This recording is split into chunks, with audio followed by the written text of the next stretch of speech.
Hello everyone, today we are continuing the story of a world where reality and gaming have merged. Numerous ferocious beasts roam freely and various mysterious realms and dungeons exist.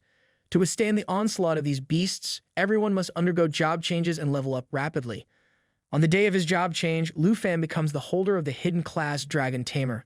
However, due to the immense power of giant dragons, taming them seems impossible, so people call it the most useless class. But Lu Fan has awakened the super treasure map system, and now with a mighty dragon by his side, he is going to conquer everything, making the world tremble. Before we continue the story, please leave a like as today's like goal is 1,500 likes. Hit the subscribe button for more videos. The tale continues as Xiao Yi continuously showers the enemies with lava flames. The dragon continuously flew flames forward, dealing damage and healing itself. Soon, they incinerate all the demon soldiers to ashes. With their short time, all the demons and bosses of level 99 are defeated. The system then informs that level 99 has been completely cleared and Black Dragon has been updated to level 15.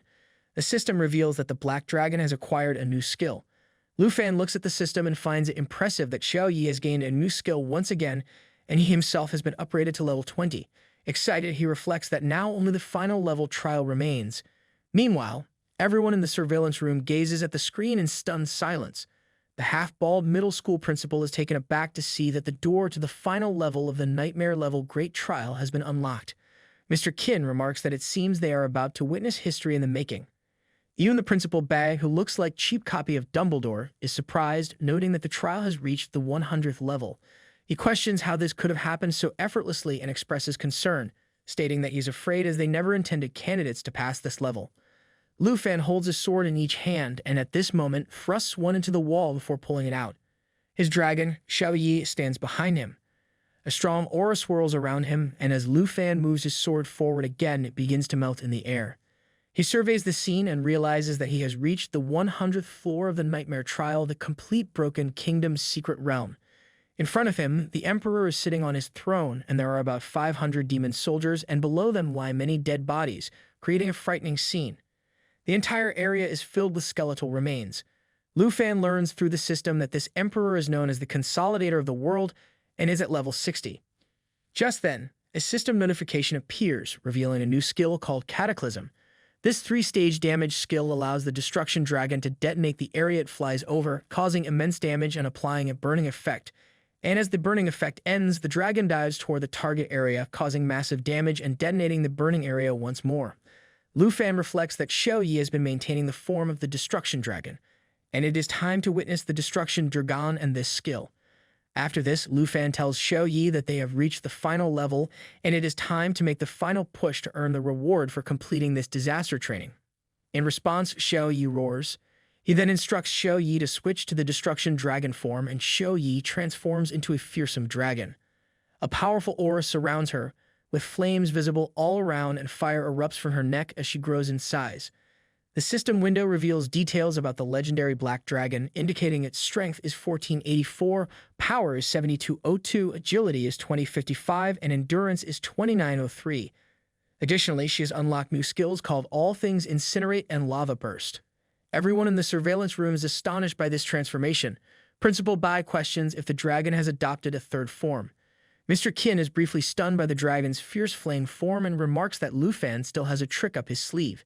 Simultaneously, a demon commander approaches and orders the skeleton forces to protect the king and launch an all-out attack. The army is mobilized, with the current legion numbering over 500. Lu Fan instructs Xiao Yi to prepare for the challenge ahead. He then charges forward, declaring that it's the entire Undead Legion from the Shattered Kingdom. Approaching the skeletons, Lu Fan seizes one by the neck. He then commands the dragon that the time has come, urging it to swiftly unleash the cataclysm to eliminate them all. Simultaneously, the Destruction Dragon roars loudly and takes flight. While airborne, it engulfs the dead soldiers in flames. The system reports that the number of casualties has reached 558. After burning the soldiers for a while, the count is updated to 381. Moments later, the system reports the number of dead soldiers has decreased to 267, then to 173. The dragon's relentless flames rapidly reduce the size of the dead army. Finally, the Destruction Dragon detonates in an unblasted area, causing a large number of enemies to be burned. Flames rise high as the dragon's fiery wrath spreads. Everyone in the surveillance room stands in awe. The Baldi principal marvels at how a student could possess such formidable skills, recognizing the immense danger and power of this terrifying ability. Mr. Qin remarks that the dead army has been almost completely wiped out. Just then, the system reports that the number of undead troops has dropped to 98. Seconds later, the system revises the count to 42. Meanwhile, the demon commander strides ahead, commanding Lu Fan to kneel before their king. Gripping his dragon sword, Lu Fan calls out the dragon Xiao Yi. Lu Fan's onslaught persists, his strikes finding their mark and dealing significant damage. The number of dead soldiers dwindles to 37, and the dragon returns once more, engulfing the entire area in flames and leaving behind widespread destruction. Observing this spectacle in the surveillance room, Principal Bai ponders if the four horsemen have already been vanquished. He contemplates that the toughest test level so far pales in comparison to Lu Fan's strength. Staring at the point screen above them in astonishment, the other Baldi principal notes that Lu Fan has amassed a staggering 989,120 points, edging closer to 1,000,000 points, a feat that no one has achieved in 30 years. He questions if Lu Fan is just one step away, and if he could truly attain the exam award. Glancing at the system screen, the Dumbledore's dummy remarks that this year's exam is the most challenging yet, suggesting that the reward should be substantial, proposing at least 3 rare pieces of equipment. Meanwhile, Lu Fan strides forward, declaring that all the trash has been cleared up and taunts that they should just now reveal the final boss. The only one remaining is the final boss known as the Emperor of Destruction. Moments later, once the smoke curtain clears, it emerges surrounded by suffocating and malevolent energy. Paying no heed, it stomps on the ground, unsheathes its sword, and fixes Lu Fan with a piercing gaze, accusing him of ignorance. Just then, a system window appears to inform Lu Fan that there is only one undead soldier remaining. The boss gains momentum, leaping forward to attack. In response, Lu Fan activates the ability called Dragon Armor. This allows him to transform his arm into a dragon claw, its power dependent on the black dragon. As the ability activates, his hands morph into dragon claws, and his body is surrounded by an intense aura. Extending his hands toward the boss with a smile, he orders Xiao Yi to prepare for the attack. In response, Xiao Yi extends her claws to the sides, fixing the boss with an aggressive gaze. The boss attacks Lu Fan with all its strength, intending to end his life, but with little effort, he blocks the attack using the dragon claws. While the boss is distracted attacking, Lu Fan commands Xiao Yi to attack. Upon hearing the command, Xiao Yi utilizes the ability called All Things Incinerate. This allows the destruction dragon to flap its wings, releasing 4 fire tornadoes that cause great damage to the affected targets. She spreads her wings to the sides and begins to flap them, creating intense and powerful flames that send the boss flying backward. Somewhat surprised, the boss couldn't help but wonder about this ability. Its body shoots backward, but quickly it plunges its sword into the ground to stop its motion. Once it halts its body abruptly, it looks at its hand and notices that its power is slowly leaving its body. Shocked, the boss wonders why its power is diminishing. The power leaving his body heads towards the ring that Lu Fan wears on his finger. Lu Fan smirks, pointing at the ring, and asks the boss if it has noticed that it is gradually weakening. At that moment, a system window appears, notifying Lu Fan that the Lament Aura is now in effect. He wears the rare quality Lament Ring, which requires a user to be at least level 15. This ring bestows 57 spirit points, 21 stamina points, and 12 strength points. As the Lament Ring slowly saps the boss's life force, it reaches out towards Lu Fan, calling him a scoundrel for resorting to such underhanded tactics. Lu Fan responds with a steely gaze and directs Xiao Yi to activate the second stage of her ability. Xiao Yi spreads her wings wide, gazes skyward, and unleashes a roar. Then she employs the ability known as All Things Incinerate, second stage. This enables her to flap her wings vigorously, generating several fire tornadoes that culminate in a violent explosion. The tornadoes surge towards the boss, detonating near it and hurling its body backwards, towards the throne. Swiftly, the boss plants both feet firmly on the ground, halting his momentum and prepares to retaliate with a deadly strike. However, Lu Fan seizes the moment and in an instant, he unsheaths his dagger, grips it firmly with both hands, gathers momentum, emerges from the flames towards the boss, and launches a surprise attack. The boss tries his best to react and fend off the assault. It proves futile. Lu Fan forcefully plunges the dagger into the boss's chest, causing its body to crash against the throne. His attack is so potent that the dagger pierces through the stone throne within seconds. The boss succumbs to its wounds, and a system window appears to inform Lu Fan that the current number of undead soldiers is 0. As a reward, Xiao Yi reaches level 17, and Lu Fan reaches level 22. Approaching the throne, Lu Fan places one leg on the arm of the throne and one hand on the shoulder of the boss's corpse. With his other hand, he forcefully pulls the dagger from his chest. He gazes at the corpse, affirming to Xiao Yi that everything is over. Meanwhile, in the surveillance room, everyone is left speechless as they witness Lu Fan's victory. Principal Bai, with a surprised expression, reveals to the others that in the past 30 years, no one has managed to score 1 million points. The Baldy principal remains silent, visibly shocked by the events. Mr. Qin crosses his arms and remarks to Principal Bai that their school's reputation is about to skyrocket. Meanwhile, Lu Fan turns his back on the boss's corpse and begins to move away from the area. He rests the dagger on his shoulder, slips his hand into his pants pocket, and turns his head towards Xiao Yi. He explains that they have already passed the trial, so now they can return home. He also asks her if she misses his aunt's food. Xiao Yi starts flying and follows Lu Fan. She approaches him, closes her eyes, and roars with a pleasant smile, affirming that she does. Just then, a system window appears, informing him that floor 100 has been successfully cleared. Then another system window appears, congratulating Lu Fan for successfully completing the night-level trial in the southern province. A chest materializes in front of Lu Fan. He simply puts his hands in his pants pockets and silently observes as the chest opens to reveal several objects. The first item is a blue book named The Wrath of the Ice Dragon King, a rare quality item categorized as a skill book. Only Dragon Masters and Linguistic Wizards can utilize this item, with the requirement being level 20. Upon using it, one can learn a magical skill called The Wrath of the Ice Dragon King, which freezes the area around the target, causing damage and adding slowing and freezing effects. The duration, damage amount, and range of the effect can vary depending on the user's proficiency. Lu Fan had initially assumed he would only possess control skills after reaching level 30 in the second transformation. However, he now realizes that he can coordinate with Xiao Yi's output skills. The second item is a ring named the Spirit Wind Ring, also of rare quality. The requirement to use it is level 20. This ring grants the user 77 agility points, 35 stamina, and 32 spirit points. It features an ability called the Language of the Spirit Wind, bestowing the bearer with the blessing of the Spirit Wind and increasing the agility attribute by 35%. While it's unfortunate that Xiao Yi couldn't receive the bonus effect, the ring remains incredibly useful for Lu Fan. The third and final item is a red cloak called Flames and Frost Cloak. This legendary quality item requires level 20 to use and grants 112 stamina points, 79 spirit points, 56 strength points, and 54 agility points. It possesses an ability called Frost and Fire Enhancement, which reduces damage received from ice and fire elements by 3%, decreases negative effects caused by ice and fire enemies by 50%, and increases damage inflicted on ice and fire enemies by 30%. This ability can be used by both Lu Fan and Xiao Yi. Lu Fan drapes the cloak over his shoulder, slips the ring onto his finger, and takes the book in one hand. With the other hand, he retrieves the stone to return to school. He glances at the book and, with a smile, thinks it's time to head back. Deciding to give Xiao Yi a rest, he temporarily dismisses her.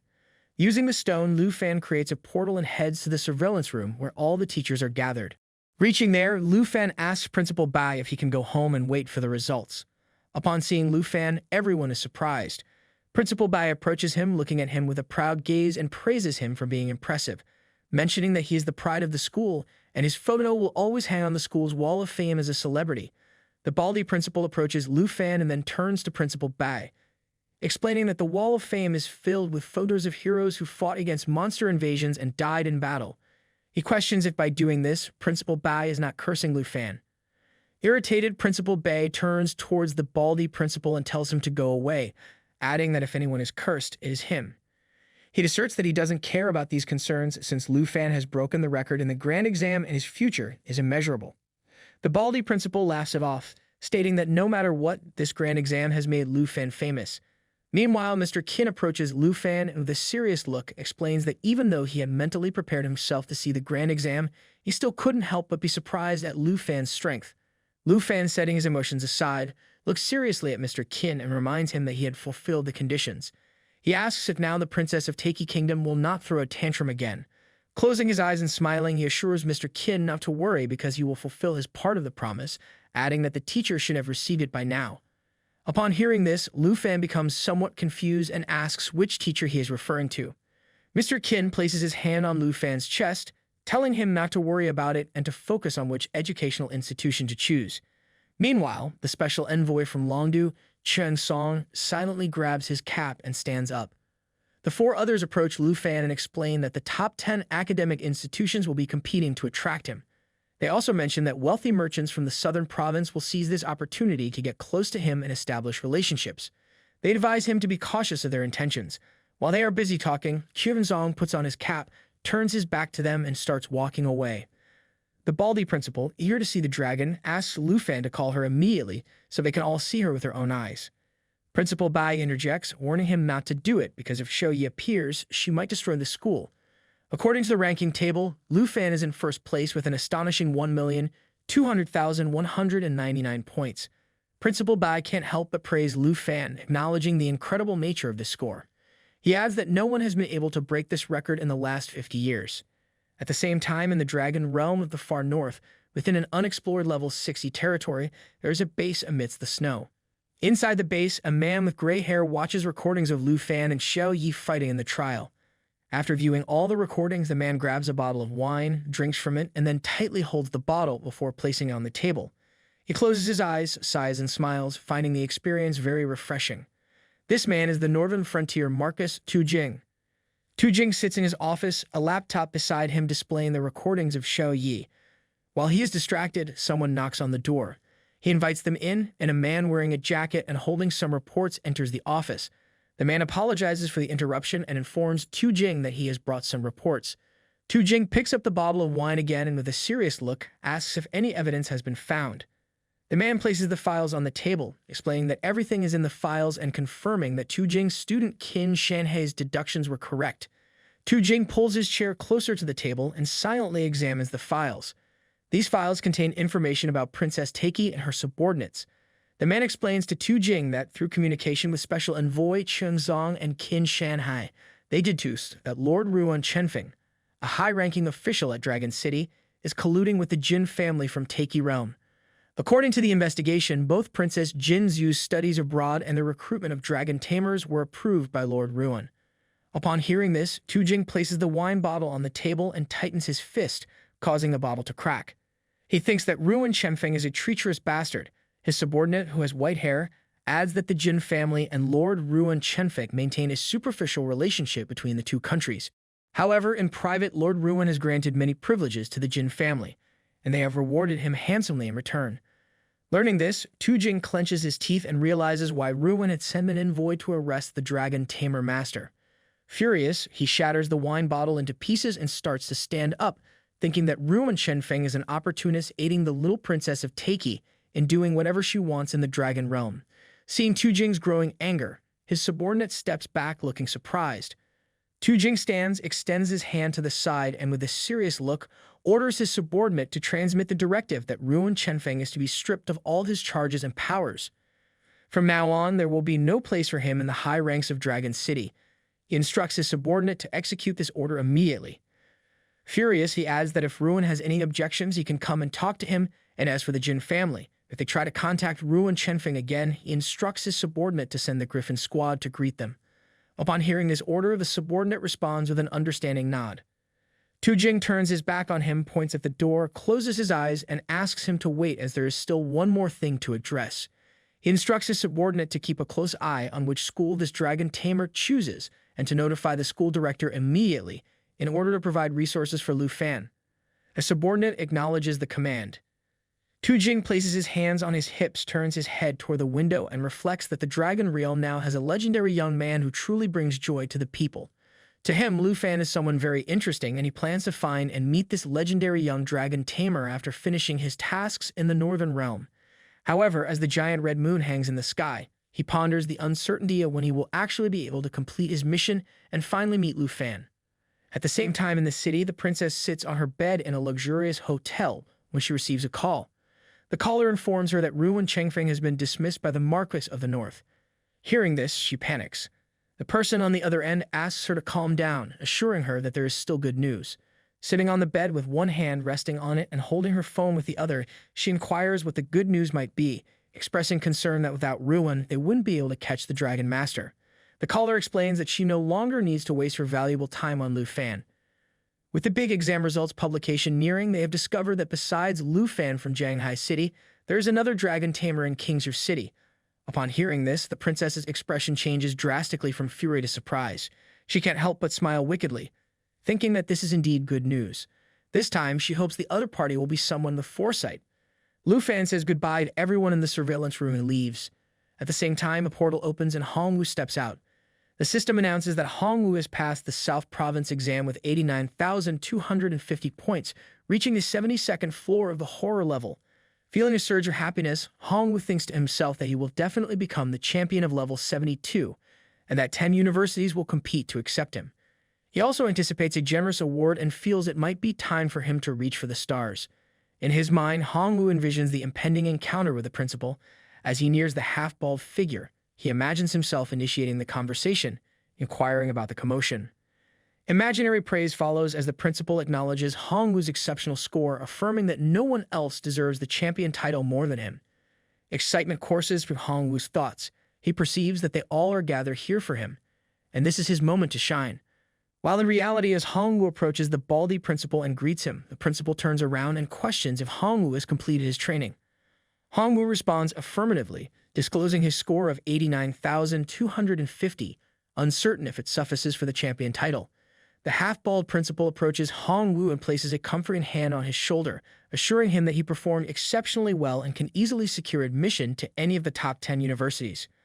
Hongwu, surprised by this encouragement, looks at the baldy principal with curiosity. The principal elaborates that the grades are important, but he should know his limits. He tells Hongwu that his injuries are serious, and he should get them treated first. Shocked, Hongwu tries to comprehend the situations. He wonders why the principal doesn't seem so impressed. He questions whether the principal has not seen his high score or if there is another reason for his words. However, with his small head, he soon deduces that the principal's intention is to prevent him from becoming arrogant and to remind him of the importance of humility. Acknowledging the principal's advice, Hongwu expresses his gratitude and understanding. 7 days later, on the announcement day of the nightmare exam results, as soon as Lu Fan and his aunt open the door, they find themselves surrounded by reporters. Auntie's expression shifts to one of alarm as she finds herself surrounded by journalists and fans of Lu Fan. Amidst the crowd, a fan steps forward, offering a gift box to Lu Fan, accompanied by a warm invitation to visit his estate. Meanwhile, journalists press for details about Lu Fan's university plans, while another fan attempts to present a gift. The excitement in the air intensifies as people clamor for a glimpse of Lu Fan, and their questions contribute to the bustling atmosphere. Mr. Kin's timely arrival adds to the commotion as he announces the imminent release of the university entrance exam results, heralding Lu Fan as the top student in the South Province. Suggesting they continue their conversation indoors, Auntie leads the way.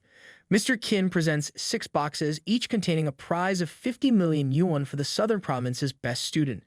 Urging Lu Fan to accept the generous gift, Mr. Kin emphasizes the honor it represents. Meanwhile, Lu Fan checks his mobile and receives notification of the Southern Province college entrance examination results. Lu Fan clinches the top spot, though his total score remains confidential. Chen Tianji follows closely behind, securing second place with a total of 215,628 points. Mr. Qin reveals that besides the prize money, Principal Bai has also sent a reward, and Lu Fan marvels at the generosity. With anticipation, Mr. Qin unveils the gifts. The first is a skill book requiring level 20, containing the magical skill Roar of the Blue Dragon King. This skill unleashes a potent lightning bolt forward from the king's roar, inflicting high damage and a paralyzing effect. Subsequent attacks add 20% of the power factor, decreasing by 1 layer with each strike, with a 20% chance to paralyze the enemy target. The second gift is a thunder potion of mythological quality, enhancing the power and resistance of lightning skills. Permanently increasing the power attribute by 20, Lu Fan considers how this skill will synergize even more effectively with the Dragon Language spellbook. He imagines Xiao Yu's transition from ice to thunder magic, a transformation that promises remarkable potential.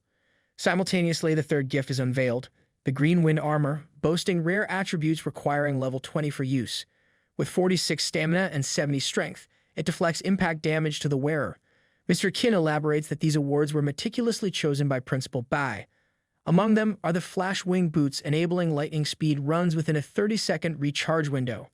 Requiring level 20 with 54 stamina and 6 strength, the boot's Lightning Feather Leap skill propels the wearer at lightning speed within a 50-meter radius, with a 30-second cooldown. Inwardly, Lu Fan reflects on the remarkable displacement and damage reduction capabilities of these high-grade items. He muses that new students fresh from their final exams could hardly find gear rivaling their potency, almost on par with Xiao Yi's abilities of unhatching from her egg.